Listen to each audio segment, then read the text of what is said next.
Do you wake up on Monday ready to conquer the world, but by Thursday you're exhausted and quitting? You feel like you're running out of time, watching everyone else succeed while you're stuck.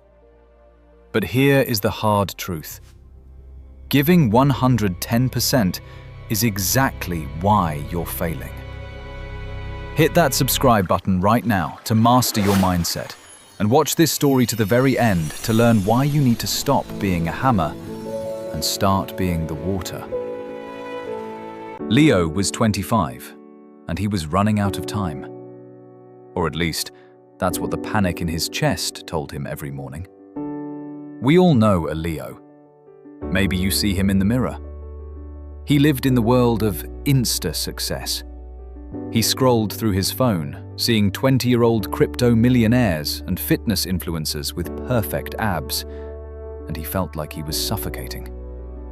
He didn't just want to be successful, he wanted to be successful yesterday. Leo was a man of Mondays. Every Monday, he reinvented his life. He would wake up at 4 a.m. He would write a business plan. He would run 10 miles. He would learn Japanese. He attacked his goals with the ferocity of a starving wolf. "I'm going to change everything," he told his friends. "Watch me." And for 3 days, he was a machine. He ran on caffeine and adrenaline. But then came Thursday. His legs were sore. His eyes were heavy. The Japanese vocabulary wouldn't stick. The mountain he built was too high to climb. The crash was inevitable. By Friday, Leo was back on his couch, exhausted and defeated, surrounded by half-finished projects and empty pizza boxes. The shame washed over him. "I'm just not cut out for this," he whispered to the ceiling. "I don't have the talent." He was stuck in a cycle of sprinting, crashing, and quitting. He was running a marathon at a sprinter's pace, collapsing at mile 1.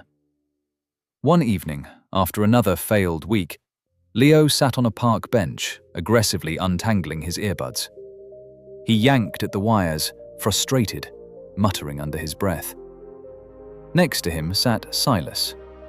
Silas was 60, with silver hair and hands that looked like they were carved from oak. He was a master carpenter, known for the perfection of his craft. Silas wasn't doing anything important. He was just sanding a small wooden bird. Swish, swish, swish. The rhythm was slow, hypnotic, and maddeningly calm compared to Leo's frantic energy. "You're going to snap that wire, son," Silas said, not looking up from the wood. "It's tangled," Leo snapped, throwing the earbuds down. "Everything is tangled. I'm trying to fix my life. I'm grinding. I'm giving it 110%. And I'm still right here. Nowhere." Silas blew the dust off the wood. He finally looked up. 110%? That sounds exhausting. No engine runs at redline forever. It blows up. "So what? I just stop?" Leo asked, his voice cracking. "I just settle for being average?" "No," Silas said. "You stop trying to be a superhero. You start being a dripping tap." Leo frowned. "A what?"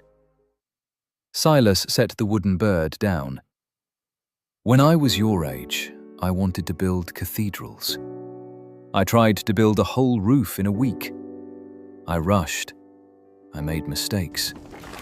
The roof collapsed. I was crushed. My mentor took me to a cave outside the village. Inside, there was a massive stone floor, and right in the center, a deep, smooth hole carved into the solid rock. My mentor asked, 'How was this hole made? Did someone smash it with a giant hammer?' I looked up. High above, there was a tiny crack in the ceiling. Every few seconds, drip, Drip, drip, drip. A single drop of water fell. It looked weak. It looked powerless. But that water didn't stop. It didn't take weekends off. It didn't get motivated on Monday and quit on Thursday. It just kept dripping. And over time, that soft water cut through the hardest stone on earth. Silas leaned in, his eyes sharp. You are trying to be the hammer, Leo. You want one big smash to fix your life. But the hammer breaks. Be the water. Be the drip. Big change doesn't require massive effort, Silas continued. It requires consistent effort. Just 1%. 1% is too slow, Leo argued. I'll be old by the time I make it. You'll get old anyway, Silas smiled. You might as well get better while you do it. Here is the deal, Silas said. Forget the 10 miles. Forget the empire. Tomorrow, just put on your running shoes. Step out the door. If you want to come back inside immediately, you can. Just do that. For your business, write 1 paragraph. Just 1. Then stop. Leo felt resistance. It felt insulting to his ambition. 1 paragraph? That's for children. But he was desperate. So he tried the Silas method. The next morning, Leo didn't set an alarm. He woke up, drank water, and put on his shoes. He stepped onto the porch. He felt silly. Is this it? But since he was standing there, he thought, I might as well walk to the corner. He walked to the corner. He felt a tiny spark of victory. He hadn't failed. The next day, he sat down to write. He wrote 1 paragraph. He wanted to write more. His brain was screaming to write 5 pages, but he forced himself to stop. He saved the energy for tomorrow. That was the secret. He stopped before he was empty. Something magical began to happen. Because the task was so small, so stupidly easy, Leo couldn't say no. The fear of failure vanished because you can't fail at putting on shoes. The walk to the corner became a jog around the block. The 1 paragraph became a page. The page became a chapter. Leo wasn't sprinting anymore. He was dripping. 6 months later, Leo ran his first 10,000 race. He didn't collapse at the finish line. He smiled. 2 years later, his business wasn't just a plan on a napkin. It was a real, functioning company with clients. He hadn't pulled all-nighters. He hadn't destroyed his health. He had simply shown up every single day and added his 1%. He went back to the bench. Silas was there, still sanding, refining his craft. I see you're still running, Silas said. I'm not running, Silas, Leo smiled, sitting down comfortably this time. I'm flowing. Leo realized that overnight success is a myth. The canyon isn't carved by the earthquake, it's carved by the river. So, I'm talking to you now. Yes, you. The one with the big dreams and the tired eyes.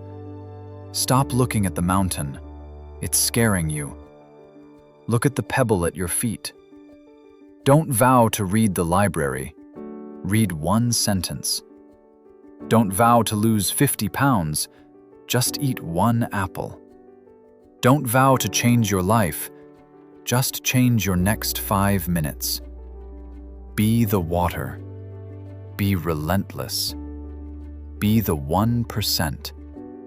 Because if you never stop dripping, eventually, you will cut through the rock. Start small. Start today. Thank Thank you so much for watching until the very end. If Leo's journey added value to your life today, please hit that like button. It helps this message reach the people who need it most. And if you know someone who is feeling stuck or burnt out, share this video with them. You might be the spark that changes their week. Don't forget to subscribe to stay connected to our channel for more stories that inspire. Remember, start small. Start today. See you in the next one.